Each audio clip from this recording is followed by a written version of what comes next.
But Savitri की अमावस्या के दिन ब्रह्मा जी के मुख से प्रकट हुआ है।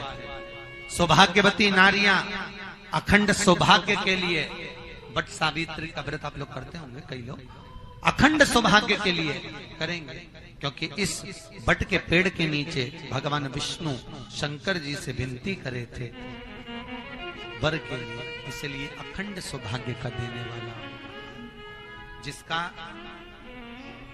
प्रॉपर्टी का झगड़ा चल रहा हो, अदालत में कोई केस चल रहा हो, किसी भी चीज का केस, अदालत में अगर किसी भी चीज की अगर केस चल रहा है तो बड़ के पत्ते के ऊपर बालू मिट्टी का शिवलिंग बना, बालू रेत का, बड़ के पेड़ के नीचे ही उसकी पूजन करें,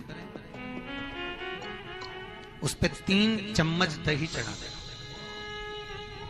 अपनी मनोकामना कर कर दही चढ़ाकर उस दही को चम्मच में वापस लेकर शंकर जी की पूजन कर कर उसको विसर्जन करें। वो दही जो लेकर आए, जब अदालत कार्रवाई हो और आप केस के लिए अदालत में जाएं, उसको चंदन में मिलाकर तिलक कर कर जाइए, आपका काम विजय प्राप्त होगी, काम फतेह हो जाएगा। बटकेश्वर महादेव का स्मरण करने से कार्य की सिद्धि होगी। जिस बच्चे का एग्जाम में पास नहीं हो रहा हो, अच्छे नंबर नहीं आ रहे हो, वो भी इस दही का तिलक लगाकर जा सकते। बटकेश्वर ऐसे भगवान शिव विराजमान हैं। 16 श्रृंगार में नारी के हाथ की चूड़ी का कलर अलग हो सकता है, चूड़ी की डिजाइन अलग हो सकती है, चूड़ी अलग हो सकती है, चूड़ी महंगी सस्ती हो सकती है, मंगलसूत्र की कीमत ऊंची नीची हो सकती है, पांव की बिछुड़ी की कीमत ऊंची नीची हो सकती है, कान के कुंडल की कीमत ऊंची नीची हो सकती है। तुम्हारे शरीर पर जितने जितने 16 श्रृंगार हैं उसकी कीमत ऊंची नीची हो सकती है। केवल मंगलसूत्र की डिजाइन बदल सकती है, नाक की लौंग की डिजाइन बदल सकती है, कान के बुंदे की डिजाइन बदल सकती है, हाथ की चूड़ी की डिजाइन बदल सकती है, पांव की पायल की डिजाइन बदल सकती है। केवल नारी के 16 श्रृंगार में एक श्रृंगार ऐसा है जिसकी कीमत जो पहले थी वही कीमत आज तक है और उसकी डिजाइन आज तक नहीं बदली। वो मांग का सिंदूर है, एक जैसी डिजाइन है और एक जैसी कीमत है।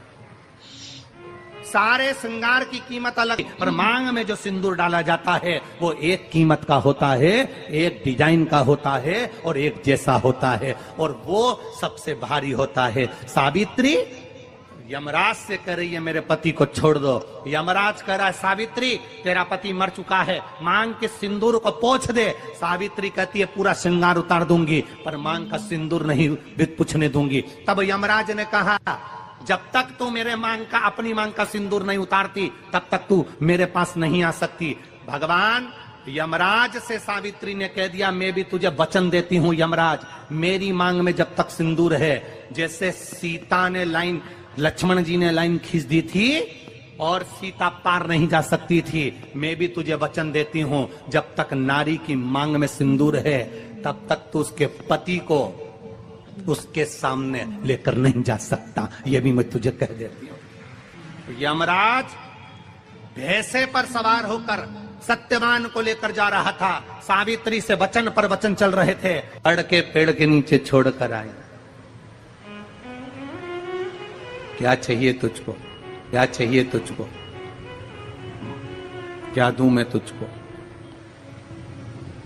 कुछ मांग ले मुझसे।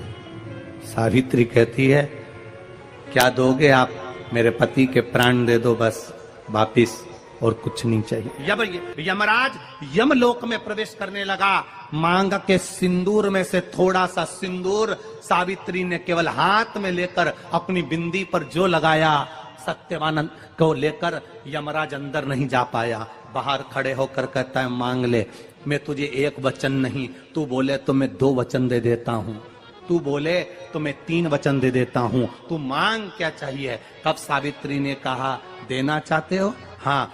अब यमराज को लगा कि लालच में पड़ गई सावित्री, तब कहा पहला वचन दीजिए, मेरे अंधे सास ससुर के नेत्र वापिस आ जाएं। यमराज ने कहा तथास्तु। दूसरा वचन दीजिए, मेरे सास ससुर अपने पोता पोती का मुख देखें। यमराज ने कह दिया तथास्तु।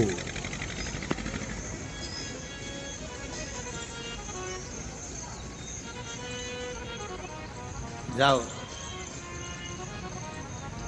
यमराज जाने लगे, फिर आग जलने लगी। कहने लगे अब मैं अंदर क्यों नहीं जा पा रहा हूं। सावित्री कहती है तुमने वर दिया है, मेरे सास ससुर पोता पोती का मुख देखें, उनके बेटे को तुम ले जाओगे तो पोता पोती कहां से होगा, छोड़कर जाओ। लेकर आ गए। कर्जा मुक्ति के लिए सारे वृक्षों में अगर कोई श्रेष्ठ वृक्ष माना गया है तो वो बट का वृक्ष माना गया महाराज। इसलिए प्रशासनिक कार्य के लिए, मानसिक टेंशन में, परेशानियों में बटकेश्वर महादेव का स्मरण किया जाए। और यदि निवेदन करूंगा, बहुत ज़्यादा यदि आपको कर्जा हो गया है, बहुत ज़्यादा कर्जा हो गया और वो कर्जा चूक ही नहीं रहा, तो थोड़े दिन बड़ के पेड़ के नीचे आप बटकेश्वर महादेव के लिए 1 लोटा पानी, उसमें थोड़ा सा पिसा हुआ चावल पीस के गला लेना चावल को और पीस लेना, पीस के उस पानी में मिला लेना और मिलाकर उसमें थोड़ी सी हल्दी पिसी हुई डालकर बटकेश्वर महादेव के नाम से बड़ के पेड़ के नीचे अपनी कामना कर कर जो कर्जा हुआ है उस कर्जे का भान देते हुए, स्मरण देते हुए छोड़ दीजिए। महाराज 2 या 3 सोमवार एक ही जगह पर करना।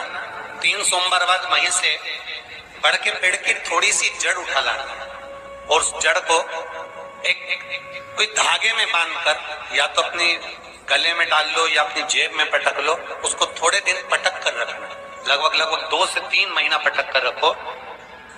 वो जड़ जैसे बड़ का पेड़ विस्तार होता है, पानी गिरे ना गिरे, जल वृष्टि हो ना हो, गर्मी पड़े ना पड़े, उसको कोई फर्क नहीं पड़ता। बड़ का वृक्ष आप रूप फैलता जाता, उसकी जड़ें अपने आप प्रबल होती है। उसी तरह ये बटकेश्वर महादेव कहीं से भी अगर जड़ आपके पास में रखी है 1 महीना, 2 महीना, 3 महीना तक, तो ये जड़ अपने आप लक्ष्मी को पकड़कर खींच कर लाती है और कर्जे से मुक्त कर दे। बटकेश्वर महादेव महीने में 1 बार पानी के लोटे में, जल के पात्र में थोड़ा सा दूध डालकर, 5 काली मिर्ची डालकर शंकर को समर्पित करते रहो, तो जिंदगी में कभी घर के अंदर कोई बड़ी बीमारी प्रवेश नहीं कर सकती, कभी जिंदगी में नहीं आ सकती। घर में लड़ाई चल रही है, क्रोध हो रहा है, विवाद हो रहा है, आपस में परिवार टूट रहा है, विवाद हो रहा है, पति पत्नी में झगड़ा हो रहा है, अदालत तक बात पहुंच गई, तलाक तक बात पहुंच गई, तो भी अगर एक श्रीफल को लेकर घर में घुमाकर उस पे लच्छा लपेटकर तुमरुका जी का नाम लेकर, जिस पति पत्नी में झगड़ा और उसके नाम का मोली लच्छा जानते हो, मोली जो हाथ में बांधते हैं, नाड़ा, उसको लपेट कर अगर शंकर जी के मंदिर में ले जाकर उसको समर्पित कर दिया जाए तुमरुका जी के नाम से, तो पति और पत्नी में बैर होना समाप्त हो जाता है, दोनों में प्रेम बढ़ जाता है। तलाक की भी बात चल रही हो तो दोनों में प्रेम हो जाता है, तलाक समाप्त।